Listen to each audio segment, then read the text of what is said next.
A very good day to you. I want to speak to you about an open door. When a door is open, you go through it. When a door closes, you do not try to kick it open. How many of us Christians, especially those of us who want to do work for the Lord, are determined to do something even if God doesn't want us to? You say, no, ways, that's not me. That is you. You are determined to be a missionary. As we say in Zulu, Noma Kanjan, come what may, I'm going to be a missionary. The Lord says, if you want to be a missionary, then be a missionary. But I'm not blessing it, because I actually want you in a different area. When the door closes, leave it shut. And God will open another door, and that'll be the place that you're supposed to be. Let's go to the book of Revelation, last book in the Bible, chapter 3, and I'm going to read a couple of verses. Revelation chapter 3 and verse 8. The Lord says, I know your works. And I'm talking to pastors here as well. I know your works. See, I have set before you an open door, and no one can shut it, for you have a little strength, but you have kept the word, and you have not denied my name. That's what God's looking for. He's not looking for our strength. In fact, doesn't he say in 2 Corinthians chapter 12, verse 9, my grace is sufficient for you. My strength is made perfect through weakness. So when I'm weak, then I'm strong. How many times have you seen that? When you give up, you throw the towel in, you say, Lord, I got no more. Then God starts to move. Why? Because you've been so busy trying to do it yourself. They tell me, and I wouldn't know because I'm not a very good swimmer, and I've got a huge respect for the ocean. I'm a farmer.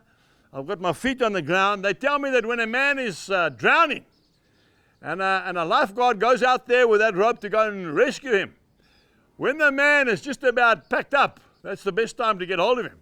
But if he's still very fresh, he will drown you as well, because he'll hang on to you and he won't listen to you. Sometimes we actually have to get to the end of our tether, the end of the rope, when we say, I can't anymore, and God says, and now I can. So he says, I know that you have little strength, but you've kept the faith and you've not denied my name. Indeed, I will make those of the synagogue of Satan who say they are Jews and are not, but lie. Indeed, I will make them come and worship before your feet, and to know that I have loved you, because you have kept my command to persevere. I also will keep you from the hour of the trial which will come upon the whole world to test those who dwell on the earth. If you do things God's way, even those who criticize you, even those who mock God, even those who say there is no God, even those who are rebelling against the principles of this book, they will come to you and to me. And they will come and they will acknowledge that we have heard from God. And God says, He'll give you strength. Doesn't matter how dark it gets. Doesn't matter how bad it gets. He will protect us to the end. And that's the good news. Folks, I am the eternal optimist. You should know that. But I want to tell you something now. Things are not going to get better because God said so.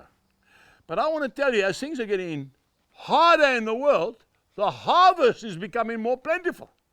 Just the other day, we were in Williston, in the Northern Cape.